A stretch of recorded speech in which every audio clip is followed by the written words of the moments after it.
what's at issue here, in my opinion, is the enrichment and reprocessing capability. The reason that the Israelis and the Trump administration didn't like the JCPOA is because it allows Iran to enrich uranium. And the Israelis and the Americans want that capability completely taken away.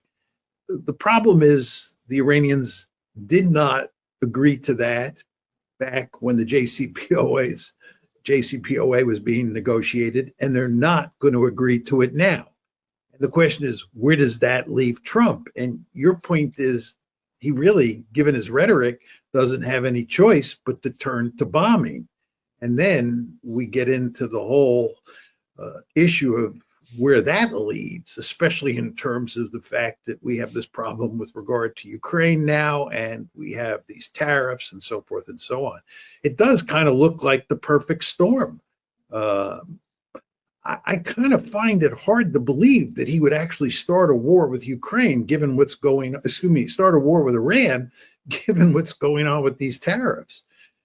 But if he does, the consequences could be even worse than we're seeing with the tariffs.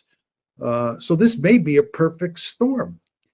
Danny, I'd like to just make a quick set of comments to you about Trump and just about the whole Iran issue and what you said about Trump saying he could shut down the Ukraine war even before he came into office or one day in office.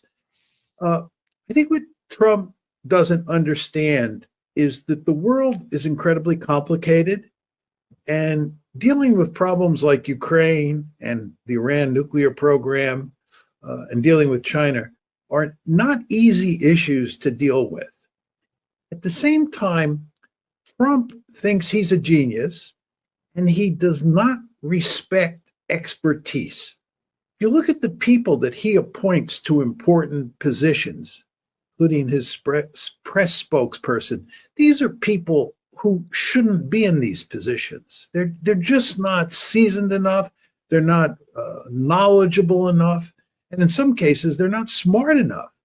But he doesn't respect expertise. If you just look at the appointments that he's made, and a really good example of this is that he has this guy, Steve Witkoff, who is his principal point person on dealing with Russia, on dealing with the Middle East, to include Netanyahu, and to include the Iranians.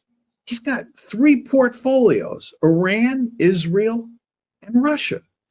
This is a man who has no diplomatic experience. He's not seasoned diplomatically. He's not studied these issues over the years. He's just a good friend of Trump, and he's obviously a very smart and competent man in the real estate world.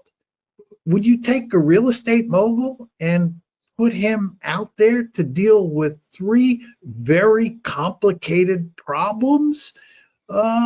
If you were president, I don't think so. You'd want really smart people around who really knew the issues so that you could figure out the best possible way, maybe the least bad alternative for dealing with these complicated issues.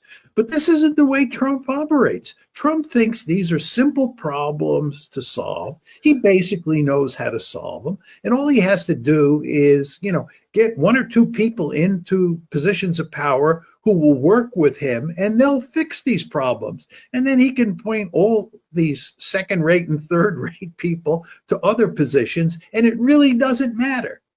I think this is a prescription for disaster. Israel is a strategic liability for the United States. It's an albatross around our neck.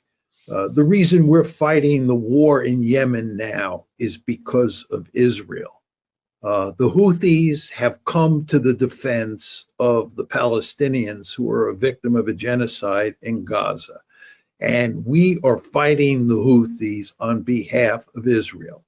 The New York Times reported yesterday that military leaders in the United States have concluded that our war against the Houthis and our deployments in the Middle East are sapping our ability to contain China in East Asia. This is just all evidence of what a liability at the strategic level Israel is.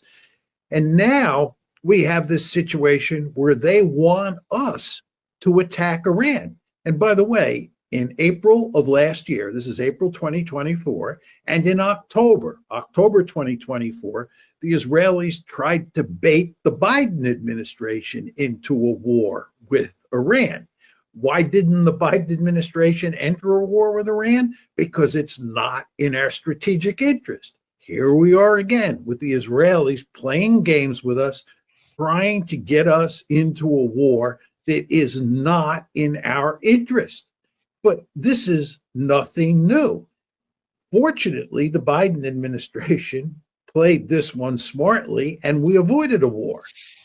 Trump, I believe, deep down wants to avoid a war. And as we were talking about 5 minutes ago, the incentives for him now to avoid a war are greater than ever.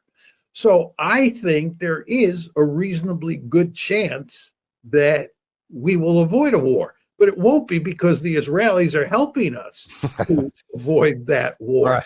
It will be in spite of the fact that the Israelis are pushing us really hard to get into a war that is not in the American national interest. And of course, all of their minions here in the United States will be working overtime to help push us into this losing proposition. آنچه در مورد ما میگویند